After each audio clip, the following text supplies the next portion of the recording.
মধ্যপ্রাচ্য জুড়ে যুদ্ধের ডঙ্কা বেজে গেছে। হামলা পাল্টা হামলা।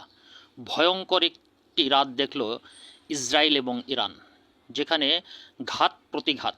হামলাটা শুরু করেছিল ইহুদিবাদীরা। তারা পারমাণবিক অস্ত্র ভাণ্ডারকে নিষ্ক্রিয় করার জন্যই হামলাটা প্রথমেই তারা শুরু করে, যেটা শুরু করেছে ভয়ঙ্কর রূপে।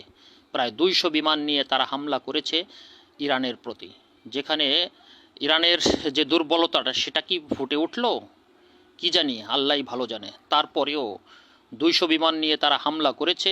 তাদের পারমাণবিক বিজ্ঞানী এবং সেনাবাহিনীর প্রধানকে তারা হত্যা করেছে, যেটা অত্যন্ত দুঃখজনক। মধ্যপ্রাচ্যের শেষ বাতিটুকু যদি, নিভু নিভু বাতিটুকু যদি তারা এই ইহুদিবাদীরা হামলা করে অস্তমিত করে দেয়, তাহলে ইসলামের যেই পতাকাটুকু ইরান ধারণ করছে, তাহলে তাও তো ধ্বংস হয়ে যাবে এবং ইহুদিবাদীদের কর্তৃত্ব মধ্যপ্রাচ্য চলে আসবে, যেটা অত্যন্ত দুঃখজনক। আসলে মধ্যপ্রাচ্যের যে সমস্ত শক্তি আছে, সৌদি আরব সহ, তারা তো আসলে বাঘের জাতি ছিল, কিন্তু হয়েছে বিড়ালের জাতি। এদেরকে একত্রিত হওয়া দরকার, একে একে সবাইকেই ধরছে, যেটা অত্যন্ত দুঃখজনক। এই আঘাত করেছে ইসরায়েল, ইহুদিবাদীরা, এর প্রতিঘাত করতে হবে এবং উচিত জবাব দিতে হবে।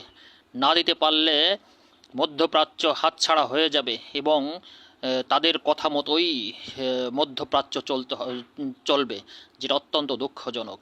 সকলেই এগিয়ে আসুন, ইরানকে সাপোর্ট করুন। সবাই ভালো থাকুন।